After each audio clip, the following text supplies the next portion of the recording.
Everybody, video here for you. Now, the last time I talked ancient history, I said I was working on videos from the UK and Egypt, and I still am, but perfectly honest, I have not thought about ancient history since I uploaded my last video about 5 days ago. Sometimes life just gets in the way of life. That's not a bad thing, but today we're going to talk some more ancient America just because this is fresh on my mind and I can get this video done tonight. I just want to say I had a great night last night. I was down on the strip in my yellow mask there. I saw Dendel sing for the first time live in quite a while, so that was nice. But sticking to the ancient America theme here, let's go down to Chicago today. This is called Thatcher Woods right down here on the west side of town. This is Thatcher Woods down here, what was discovered in these woods about 90 years ago. I think it's pretty fascinating. Sticks with my theme of Serpent Mound. I did that video 2 videos ago. Let's just talk about what was found in here in the 1930s.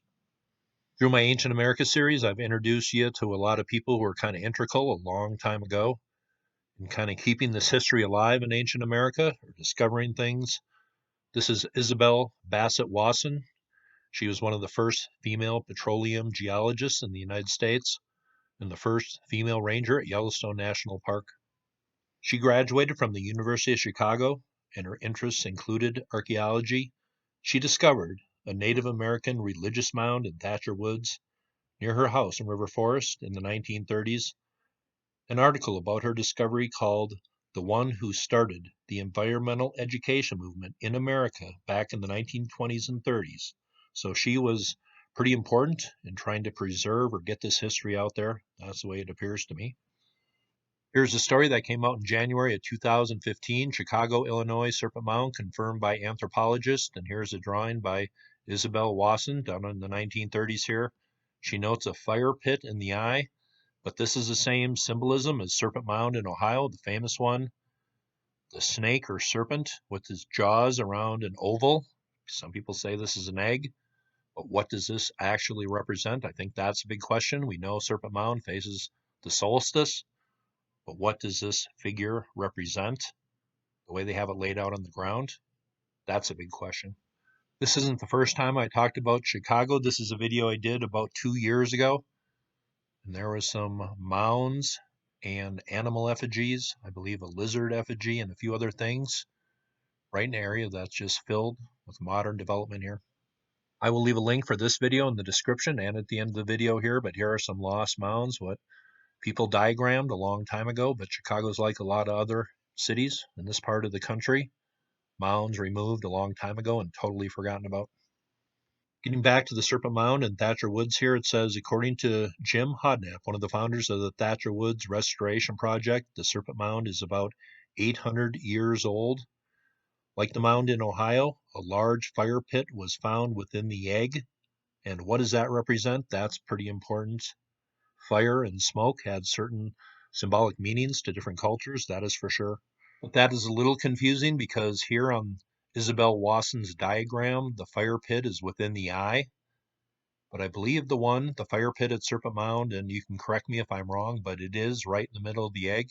Maybe somebody who has visited there can correct me on that if I'm misstating something. Says according to Hodnap, the serpent is going to be restored using Wasson's original map from the 1930s that you're seeing here. And I believe I have seen a few articles about a reproduction in a park down there somewhere. Has anybody visited? I'm a little curious. Now, what does this represent with the open mouth of the snake and the egg in the mouth? If you want to call it that, well, that's a big question. This is symbolism that isn't just at Serpent Mound in a few places, it's at many places. That had to represent something very important. Now, the snake represented certain things to certain cultures, but with the smoke or the fire pit in the eye, open mouth, what does that represent right there? Are they telling a story from the very ancient past? Well, I wonder. Here is a field in Rice County, Kansas, a 160-foot serpent with a ball, they say, in its mouth. What did that represent? The same symbolism as the Serpent Mound in Ohio and in Illinois here.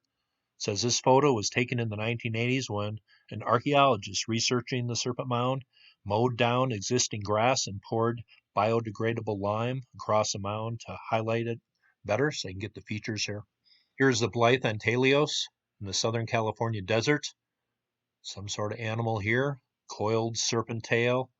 Serpent with an open mouth right there. Can't see it very well. But that's the same symbolism, and that's a heck of a long way away from Ohio or Illinois. So I'd like to hear your comments, what you think this actually represented. The open mouth of the serpent with the oval inside of the mouth, that had to be highly important.